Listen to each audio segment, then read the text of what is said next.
Hey guys, we're looking at theories of congruency, and you know that there are some rules for congruency, and a couple of things maybe to mention. The first thing is that the word congruent basically just means the same.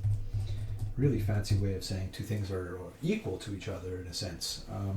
So we want to know which of these triangles is congruent to MNP, triangle MNP, and we want us to justify or give an explanation for our answer. In other words, how do we know that one triangle is congruent to the other, that they're the same triangle essentially?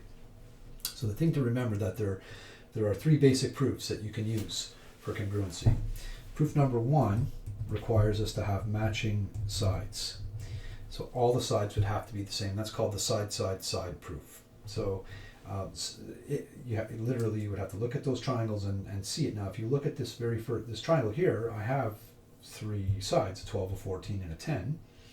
But when I look at the other triangles, none of them contain three sides, much less three sides that are the same. Over here I have a 10 and a 12, I don't have the 14.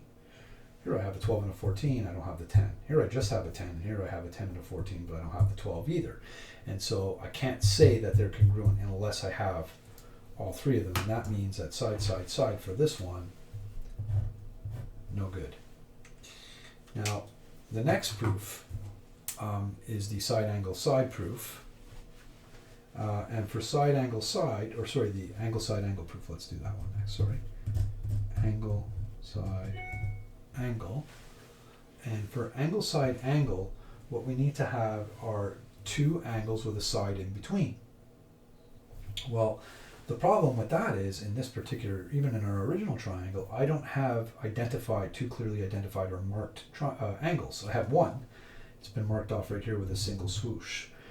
Sometimes you'll see them marked with double swooshes or triple swooshes or dots or other ways of indicating that the angles are equal, but in any case, I don't have pairs of angles anywhere here, much less a pair of angles with a contained side, right? So for example, if I knew that this was a single dot here, I could say, okay, well, two known angles with a side in between, and then I would look for that pattern here, but I don't have two known angles here nor anywhere else here. So the angle side angle proof, although useful in other cases, is not going to be useful for us in this particular case.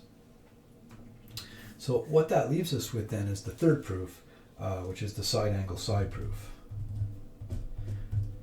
And the side angle side proof requires us to have two known sides with an angle clearly identified in the middle of them. So I've got that here. I've got triangle MNP with an angle, and I've got a measure of MN as being 12, and I've got the measure of NP being 14, and that angle is indicated with a single swoosh. So I'm looking down here for a single swoosh in between two sides, a 12 and a 14. Well, here I have my single swoosh, but it's between a 10 and a 12. So I can't say that these guys are congruent. And over here, I have a single swoosh with no sides on either side containing that angle, and never mind the 12 and the 14. Over here, I have a known angle with a 10 and a 14 opposite that angle, but certainly not what I'm looking for. But if you look over here I've got that angle, right, which you can see up here, and then that angle is made up of the 12 and the 14 measure, and this one is made up of the 12 and the 14 measure. So triangle C is congruent to triangle MNP,